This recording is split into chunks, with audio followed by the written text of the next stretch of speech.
नमस्कार, digital news analysis में आप सभी का स्वागत है। बंगाल से घुसपैठ समाप्त करेंगे, कोलकाता से अमित शाह का टीएमसी पर तीखा प्रहार, सुरक्षा से विकास तक सियासी संदेश। कोलकाता में आयोजित एक अहम प्रेस कॉन्फ्रेंस में केंद्रीय गृह मंत्री अमित शाह ने पश्चिम बंगाल की सत्तारूढ़ तृणमूल कांग्रेस पर सीधा और तीखा हमला बोला है। उन्होंने राज्य में घुसपैठ, कानून व्यवस्था, भ्रष्टाचार और राजनीतिक हिंसा जैसे मुद्दों को एक साथ जोड़ते हुए पश्चिम बंगाल की मौजूदा स्थिति पर गंभीर सवाल खड़े किए। शाह का यह बयान न केवल सुरक्षा विमर्श को केंद्र में लाता है, बल्कि आगामी राजनीतिक संघर्ष की दिशा भी तय करता दिखता है। अमित शाह ने स्पष्ट शब्दों में कहा कि बंगाल से अवैध घुसपैठ को समाप्त किया जाएगा और जो लोग गैरकानूनी तरीके से दाखिल हुए हैं उन्हें चुन चुन कर बाहर निकाला जाएगा।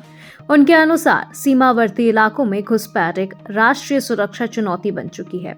शाह ने आरोप लगाया कि तृणमूल कांग्रेस ने वोट बैंक की राजनीति के चलते इस समस्या को नजरअंदाज किया, जिससे राज्य का सामाजिक संतुलन भी प्रभावित हुआ। गृह मंत्री ने बंगाल में कानून व्यवस्था की स्थिति को कमजोर बताते हुए कहा कि आम नागरिक खुद को असुरक्षित महसूस कर रहे हैं। उन्होंने आरोप लगाया कि चुनावी हिंसा यहां एक सामान्य घटना बन चुकी है और विपक्षी कार्यकर्ताओं को लगातार निशाना बनाया जाता है। शाह के मुताबिक डर और हिंसा का माहौल लोकतंत्र के लिए खतरनाक संकेत है। अमित शाह ने भ्रष्टाचार को लेकर के भी टीएमसी सरकार को कटघरे में खड़ा किया। शिक्षक भर्ती घोटाला, कोयला और पशु तस्करी जैसे मामलों का हवाला देते हुए उन्होंने कहा कि भ्रष्टाचार अब राज्य की व्यवस्था का हिस्सा बन चुका है। उनका दावा था कि राजनीतिक संरक्षण के चलते अपराधियों के हौसले बुलंद हैं और कानून का भय खत्म हो गया है। यह बयान केंद्र और राज्य के बीच लंबे समय से चल रहे टकराव को और तीखा करता है। प्रेस कॉन्फ्रेंस में शाह ने भारतीय जनता पार्टी के विकास एजेंडे को रेखांकित किया।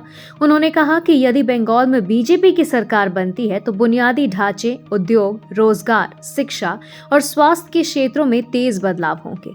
साथ ही आरोप लगाया कि केंद्र सरकार की जन कल्याणकारी योजनाओं को राज्य सरकार ने सही ढंग से लागू नहीं किया, जिससे गरीबों और जरूरतमंदों तक लाभ नहीं पहुंच सका।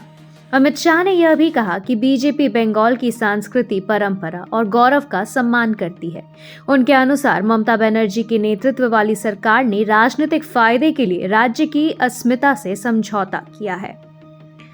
यह बयान भावनात्मक अपील के साथ साथ राजनीतिक ध्रुवीकरण की रणनीति का भी संकेत देता है। अमित शाह का कोलकाता से दिया गया यह बयान साफ करता है कि बीजेपी बंगाल में सुरक्षा, भ्रष्टाचार और विकास को मुख्य चुनावी मुद्दा बनाने की तैयारी में है। वहीं टीएमसी के लिए यह चुनौती है कि वह इन आरोपों को ठोस जवाब दे और अपनी शासन क्षमता साबित करे। आने वाले समय में यह देखना दिलचस्प होगा कि बंगाल की जनता इन दावों और वादों को किस नजर से देखती है। क्या यह बदलाव की जमीन बनेगा या फिर सियासी बयानबाजी तक ही सीमित रहेगा?